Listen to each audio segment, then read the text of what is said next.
বাংলাদেশের সর্বোচ্চ শৃঙ্গের নাম কি বা পর্বত শৃঙ্গের নাম কি? একটা ছোট্ট মাত্র বাক্য দিয়ে আপনি পুরোটাই শেষ করতে পারবেন। তাহলে আপনি এটাতে শিওর থাকতে পারেন যে আপনার সংবিধান থেকে ভবিষ্যতে প্রশ্ন আসবে।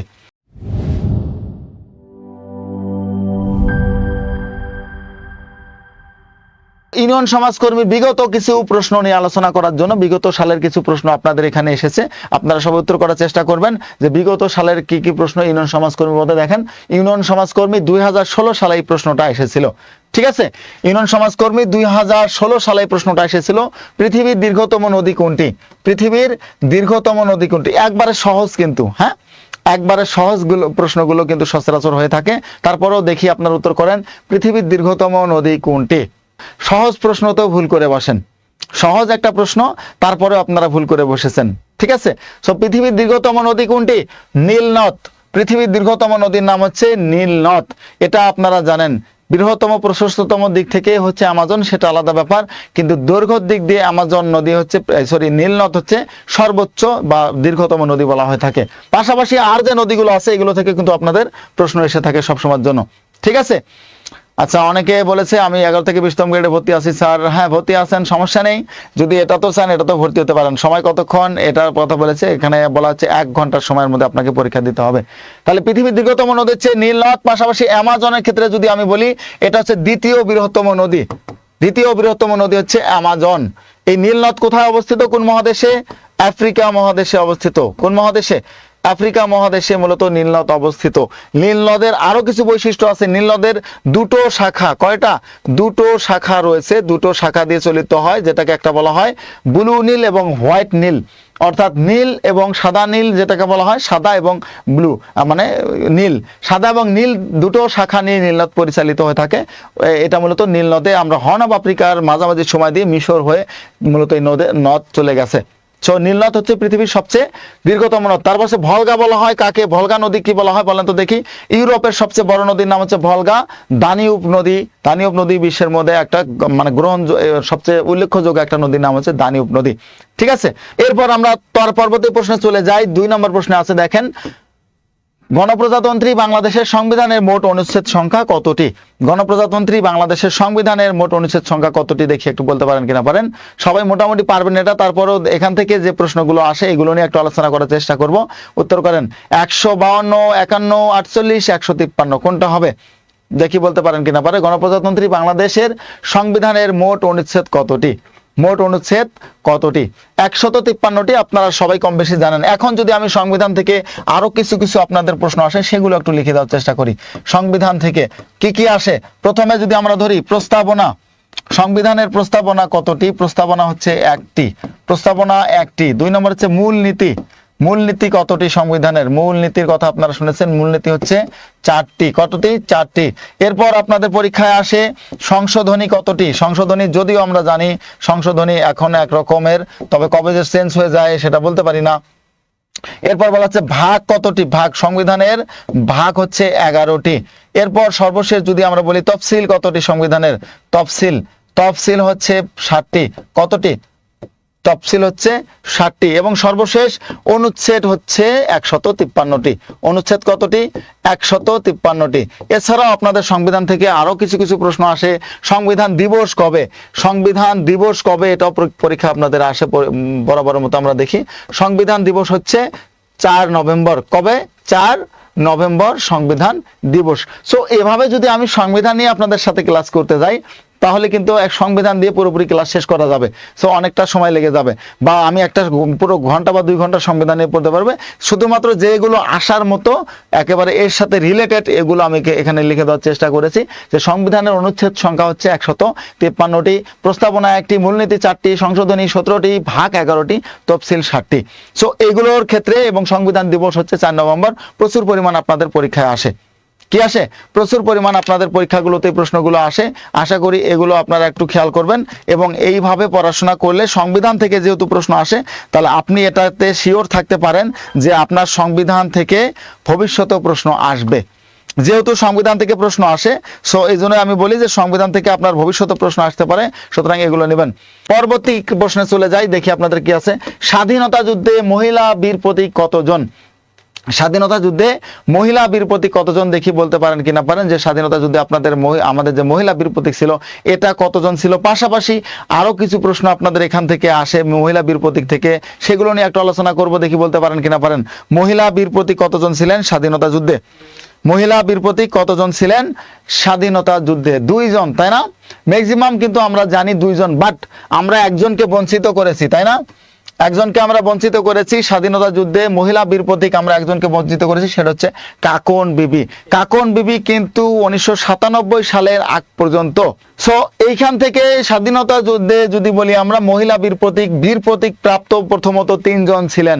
কাকন বিবির বীর প্রতীক যে উপাধি ছিল সেটা 97 সালে গেজেটটাকে স্থগিত করা হয়েছে।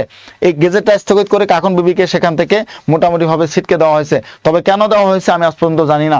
সো স্বাধীনতা যুদ্ধে বীর প্রতীক হচ্ছে 2 জনকে আমরা যদি এখানে দেখি, প্রথম হচ্ছে সেতারা বা সিতারা, আমরা যদি যেটা ধরতে পারি সিতারা বেগম বা সেতারা বেগম, যা লেখেন সমস্যা নেই। সিতারা বেগম ইনি হচ্ছেন প্রথম। ইনার যদি আমি বলি জন্মস্থান কোথায়, সিতারা বেগমের জন্ম আসে না বেশি একটা, কিশোরগঞ্জ। জন্মস্থান কোথায়? তিনি কিশোরগঞ্জে জন্মগ্রহণ করেছেন। পাশাপাশি ওনার সম্পর্কে আরো প্রশ্ন আসতে পারে যে সেক্টর কত নং সেক্টরে তিনি যুদ্ধ করেছেন? 2 নম্বর সেক্টরে তিনি যুদ্ধ করেছেন। কত নং? 2 নম্বর সেক্টরে তিনি যুদ্ধ করেছেন, এই সম্পর্কে কিন্তু প্রশ্ন আসে। পাশাপাশি 2 নম্বরে যদি আপনাদের আমি বলি তারামন বিবি, তারামন বিবি থেকে কি আসতে পারে প্রশ্ন আপনাদের? তারামন বিবির জন্ম হচ্ছে কোথায়? জন্ম 1957 সাল। 1957 সাল কোথায়? কুড়িগ্রাম জেলায় তিনি তারামন বিবি জন্মগ্রহণ করেন। পাশাপাশি তিনি যে সেক্টরে যুদ্ধ করেছেন সেক্টর হচ্ছে 11 নম্বর সেক্টর। কত সেক্টর? 11 নম্বর সেক্টর। এই যে এগুলো তথ্য কিন্তু আমরা অনেকে জানি না, বা অনেকের ক্ষেত্রে জানলেও অনেক ক্ষেত্রে দেখা যায় আমরা ভুল করে বসি। আমরা সবকিছু জানার পরেও ভুল করে ফেলি পরীক্ষায়। সো ওই জায়গাগুলো আপনাদের একটু ক্লিয়ার করতে হবে। পাশাপাশি এই তারামন বিবির ক্ষেত্রে যদি আমি বলি, তারামন বিবি কিন্তু মুক্তিযুদ্ধের পরবর্তী সময় হারিয়ে গিয়েছিল। ঠিক আছে, মুক্তিযুদ্ধের পরবর্তী সময় তিনি হারিয়ে গিয়েছিলেন। হারিয়ে গিয়ে মোটামুটি ভাবে প্রায় 24 বছর বা 23 বছর 1995 সালে তাকে ফিরে পাওয়া গিয়েছিল। তিনি 24 বছর বা 23 বছরের মতো কোথায় ছিলেন? একেবারে পুরোপুরি পাগল অবস্থায় ছিলেন, অর্থাৎ মানসিকভাবে তিনি ভারসাম্য হারিয়ে ফেলেছিলেন। এই যে তারামন বিবি। এরপর যদি আমরা বলি একজন মাত্র বাদ আছে, কাকন বিবি, তাই না? কাকন বিবি সম্পর্কে আপনারা জানেন, কাকন বিবি কিন্তু তিনিও একজন বীর প্রতীক খেতাবপ্রাপ্ত ছিলেন। পরবর্তী সময় তার এই খেতাবটা কেড়ে নেওয়া হয় বা স্থগিত করা হয় গেজেটটা। কাকন বিবির জন্ম হচ্ছে খাসিয়া সম্প্রদায়, ভারতে। খাসিয়া পাহাড়ে মূলত তিনি জন্মগ্রহণ করেছেন। খাসিয়া পাহাড়ে তিনি জন্মগ্রহণ করেছেন, কিন্তু তিনি বসবাস করেছেন বা বড় হয়েছেন যেখানে, সেটা হচ্ছে সুনামগঞ্জ। কোথায়? সুনামগঞ্জে তিনি বড় হয়েছেন। পাশাপাশি তিনি কোন নম্বর সেক্টরে যুদ্ধ করেছেন? তিনি 5 নম্বর সেক্টরে যুদ্ধ করেছেন। কত নম্বর? 5 নম্বর সেক্টরে যুদ্ধ করেছেন। এবং তার যদি বলি তার নাম একটা আছে, সেটা হচ্ছে নূরজাহান বেগম। কি নাম? নূরজাহান বেগম। অর্থাৎ এই নূরজাহান বেগম তিনি মুসলমান হওয়ার পরে, অর্থাৎ মুক্তিযুদ্ধ পরবর্তী সময় এই কাকন বিবি মুসলমান হয়ে গিয়েছিলেন। মুসলমান হওয়ার পরে তিনি তার নিজের নাম রেখেছিলেন নূরজাহান বেগম। মনোয়ারা বেগম না, নূরজাহান বেগম তিনি লিখেছিলেন। কি নাম?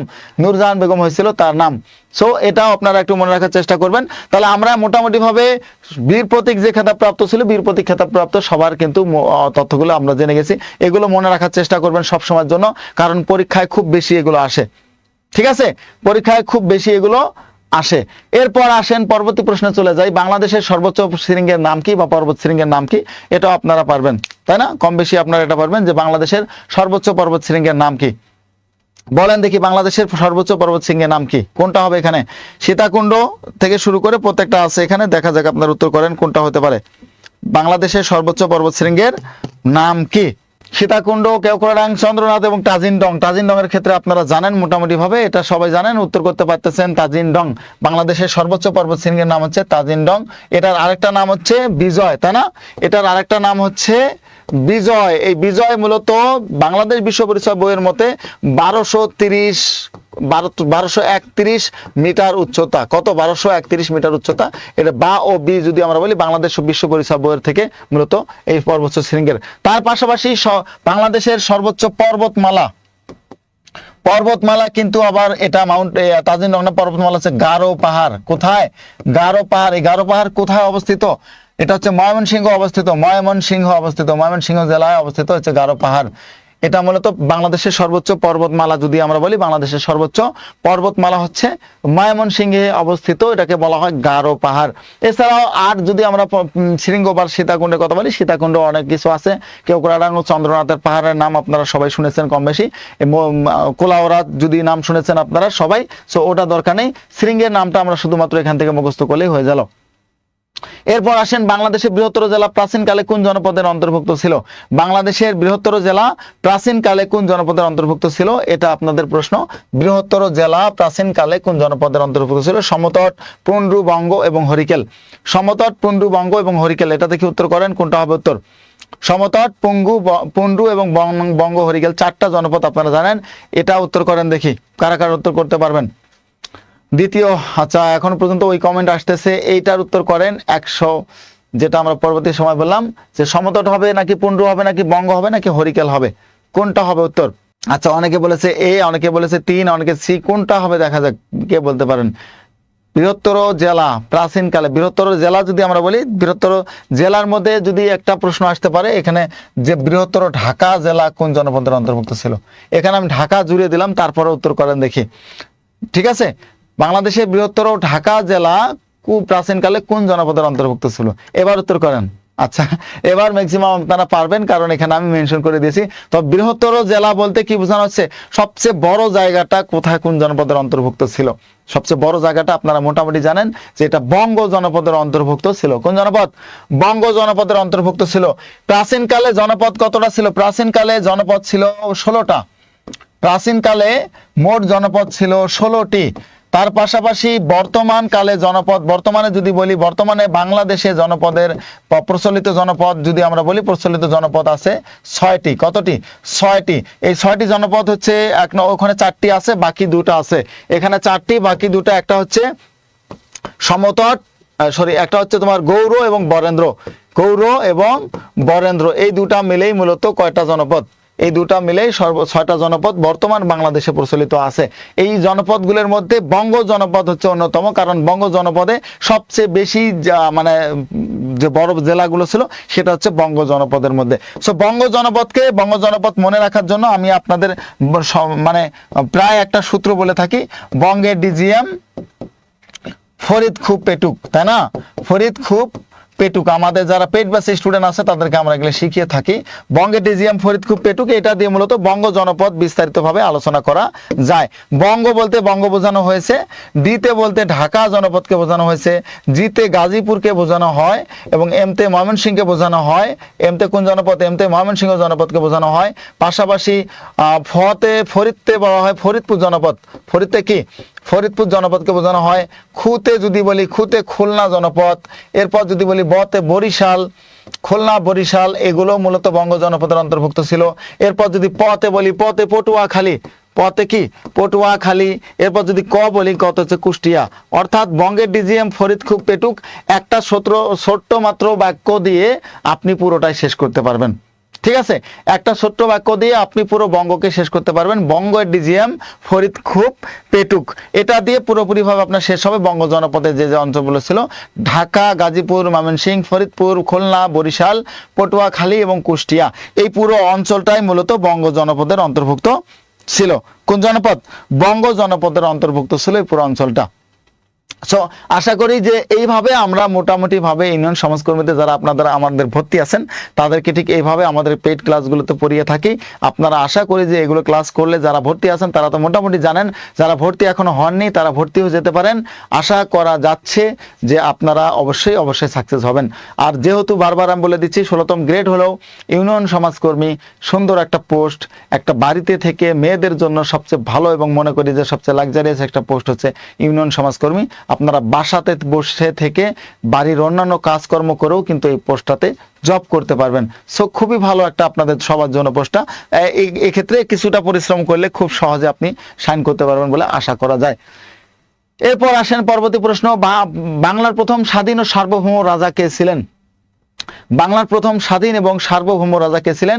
এটা ইউনিয়ন সমাজকর্মীর অর্থাৎ ইউনিয়ন সমাজকর্মীতেও এসেছিল, পাশাপাশি বিসিএসও এসেছিল। প্রশ্নটা কোনটা হবে?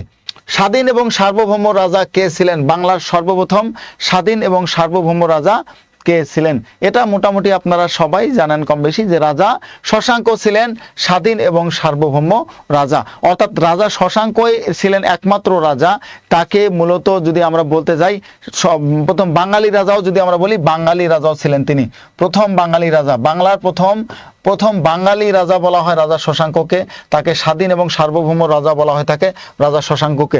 শশাঙ্কের মৃত্যুর পরে কিন্তু মূলত বাংলায় একটা সবচেয়ে বিপদজনক পরিস্থিতি সৃষ্টি হয়ে গেছিল, পুরো বাংলা জুড়ে একটা বিপদ চলে এসেছিল। কারণ শশাঙ্কের মৃত্যুর পরবর্তী সময় মাচ্ছনায়, আপনারা নাম শুনেছেন, এই মাচ্ছনায় তৈরি হয়ে গেছিল সপ্তম এবং অষ্টম শতকে। ঠিক আছে, মাচ্ছনায় কিন্তু আপনারা নাম শুনেছেন, এই মাচ্ছনায় হয়েছিল সপ্তম এবং অষ্টম শতকে। মূলত এই মাচ্ছনায় হয়েছিল কার মৃত্যুর পর? শশাঙ্কের মৃত্যুর পরে পরে এটা তৈরি হয়ে গেছে। তাহলে দেখেন, ধর্মপালের ক্ষেত্রে যদি বলি আমরা, পাল বংশের সেরা বা শ্রেষ্ঠ শাসক বলা হয় কাকে? পাল বংশের শ্রেষ্ঠ শাসক হচ্ছে ধর্মপাল। পাল বংশের কি শ্রেষ্ঠ শাসক? ধর্মপাল। কোন বংশের? পাল বংশের শ্রেষ্ঠ শাসক বলা হয় ধর্মপালকে। পাশাপাশি তিনি কি করেছেন? সোমপুর বিহার প্রতিষ্ঠা করেছেন। সোমপুর বিহারের নাম শুনেছেন আপনারা, নওগাঁর সোমপুর বিহার, পাশাপাশি বাংলাদেশের সর্ববৃহৎ বিহার যেটা সোমপুর বিহার, এটাও তিনি কি করেছেন? তো সৃষ্টি করেছেন। এবং গোপালের ক্ষেত্রে যদি বলি, গোপালের রাজা গোপালকে যদি বলি, রাজা গোপাল হচ্ছে পাল বংশের প্রতিষ্ঠাতা। পাল বংশের প্রতিষ্ঠাতা বলা হয় রাজা গোপালকে। পাল বংশের প্রতিষ্ঠাতা হচ্ছে রাজা গোপাল। পাশাপাশি দ্বিতীয় চন্দ্রগুপ্তকে যদি বলি, এটা হচ্ছে গুপ্ত সাম্রাজ্যের শ্রেষ্ঠ শাসক। শ্রেষ্ঠ শাসক হচ্ছে শ্রেষ্ঠ গুপ্ত শাসক বলা হয় দ্বিতীয় চন্দ্রগুপ্ত। পাশাপাশি তার আমলে, মূলত দ্বিতীয় চন্দ্রগুপ্তের আমলে বাংলার বা ভারতে, যেটা আমরা বলে থাকি, ভারত উপমহাদেশে কে এসেছিলেন? ফাহিয়েন, চীনা পর্যটক ফাহিয়েন এই দ্বিতীয় চন্দ্রগুপ্তের আমলে এসেছিলেন। কার আমলে? ফাহিয়েন এসেছিলেন দ্বিতীয় চন্দ্রগুপ্তের আমলে। আপনাদের পরীক্ষাটা প্রশ্ন আসে। তাহলে ফাহিয়েন যেটা ছিলেন চীনা পরিব্রাজক, দ্বিতীয় চন্দ্রগুপ্তের আমলেই ভারতবর্ষে তিনি এসেছিলেন। সো আশা করি এটাও ক্লিয়ার আপনারা হয়েছেন। এরকম প্রশ্নগুলোই মূলত আপনাদের ইউনিয়ন সমাজকর্মীতে এসে থাকে, একেবারে সহজভাবে এসে থাকে। সো ওই সহজ প্রশ্নগুলো আশা করি উত্তর করতে পারলে আপনারা, আর কিছু ব্যাপার আছে ইউনিয়ন সমাজকর্মী থেকে প্রশ্ন আসে, সরাসরি সমাজসেবা দপ্তর থেকে কিছু প্রশ্ন আসে, সেগুলো কিন্তু আপনাদের পড়তে হবে, অন্যথায় কিন্তু ভালো করা সম্ভব না। আর একটা বা দুটা প্রশ্ন ছেড়ে গেলেই কিন্তু কঠিন বিপদ এসে যেতে পারে। পরীক্ষা কবে নাগাদ হতে পারে? পরীক্ষা আশা করা যাচ্ছে যে এই বছরের মধ্যেই হওয়ার সম্ভাবনা বেশি। এই বছরের মধ্যে হওয়ার সম্ভাবনা বেশি। আমাদের কোর্সটা একবার ছোট কোর্স, আপনারা 2 মাসের মধ্যে শেষ করে ফেলতে পারবেন। যারা ভর্তি হননি তারা ভর্তি হলে 2 মাসের মধ্যে কোর্স আমরা শেষ করে দেব। সো আশা করি যে কোর্স শেষ হওয়ার সাথে সাথে আপনি ভর্তি পরীক্ষাটা দেওয়ার একটা ভালো একটা সুযোগ পেয়ে যাবেন। আপনি রিসার্চের মধ্যে থাকবেন, প্রিপারেশনের মধ্যে থাকবেন, খুব ভালো একটা ফিডব্যাক আপনার হবে। এরপর আসেন ইউনিয়ন সমাজকর্মীর মূলত পদোন্নতি কিভাবে হয়ে থাকে। সমাজসেবা অধিদপ্তরের গেজেটেড কর্মকর্তা এবং নন গেজেটেড কর্মচারী নিয়োগ বিধিমালা 2013 অনুযায়ী বলা আছে যে ইউনিয়ন সমাজকর্মী পদটি 16তম গ্রেডের অন্তর্ভুক্ত একটি পদ। পাশাপাশি সমাজসেবা অধিদপ্তরের একজন ইউনিয়ন সমাজকর্মী সরকারি বেতন স্কেলে 16তম গ্রেডে তার কর্মজীবন শুরু করেন। এই বিধিমালা অনুযায়ী এই পদের একজন কর্মচারীর সরাসরি নিয়োগ, প্রেষণ এবং বদলির মাধ্যমে পদোন্নতি লাভ করতে পারেন। অর্থাৎ এখানে পদোন্নতি লাভ হবে। হটলাইন নাম্বার যদি আমি এখানে দেখি, আপনাদের হটলাইন নাম্বার একটাই, হটলাইন নাম্বার 09644433300। একবারে সম্পূর্ণ ফ্রিতে আপনি এই নাম্বারে কল করবেন, করার পরে আপনি ওখানে গিয়ে নাম্বার 1 চাপলেই আপনার ভর্তি সম্পর্কিত, অ্যাডমিশন সম্পর্কিত প্রত্যেকটা তথ্য পেয়ে যাবেন আশা করি। তাহলে 09644433300 এই নাম্বারে যোগাযোগ করলে, আপনি হটলাইন নাম্বারে যোগাযোগ করে ডিরেক্ট আমাদের প্রতিনিধির সাথে কথা বলে আপনি এখানে ভর্তি হতে পারবেন। মধ্যে কোর্স আমরা শেষ করে দেব। সো আশা করি যে কোর্স শেষ হওয়ার সাথে সাথে আপনি ভর্তি পরীক্ষাটা দেওয়ার একটা ভালো একটা সুযোগ পেয়ে যাবেন। আপনি রিসার্চের মধ্যে থাকবেন, প্রিপারেশনের মধ্যে থাকবেন, খুব ভালো একটা ফিডব্যাক আপনার হবে। এরপর আসেন ইউনিয়ন সমাজকর্মীর মূলত পদোন্নতি কিভাবে হয়ে থাকে। সমাজসেবা অধিদপ্তরের গেজেটেড কর্মকর্তা এবং নন গেজেটেড কর্মচারী নিয়োগ বিধিমালা 2013 অনুযায়ী বলা আছে যে ইউনিয়ন সমাজকর্মী পদটি 16তম গ্রেডের অন্তর্ভুক্ত একটি পদ। পাশাপাশি সমাজসেবা অধিদপ্তরের একজন ইউনিয়ন সমাজকর্মী সরকারি বেতন স্কেলে 16তম গ্রেডে তার কর্মজীবন শুরু করেন। এই বিধিমালা অনুযায়ী এই পদের একজন কর্মচারীর সরাসরি নিয়োগ, প্রেষণ এবং বদলির মাধ্যমে পদোন্নতি লাভ করতে পারেন। অর্থাৎ এখানে পদোন্নতি লাভ হবে। হটলাইন নাম্বার যদি আমি এখানে দেখি, আপনাদের হটলাইন নাম্বার একটাই, হটলাইন নাম্বার 096 4443300 একবারে সম্পূর্ণ ফ্রিতে আপনি এই নাম্বারে কল করবেন, করার পরে আপনি ওখানে গিয়ে নাম্বার 1 চাপলে আপনার ভর্তি সম্পর্কিত অ্যাডমিশন সম্পর্কিত প্রত্যেকটা তথ্য পেয়ে যাবেন আশা করি। তাহলে 096443300 এই নাম্বারে যোগাযোগ করলে আপনি হটলাইন নাম্বারে যোগাযোগ করে ডিরেক্ট আমাদের প্রতিনিধির সাথে কথা বলে আপনি এখানে ভর্তি হতে পারবেন।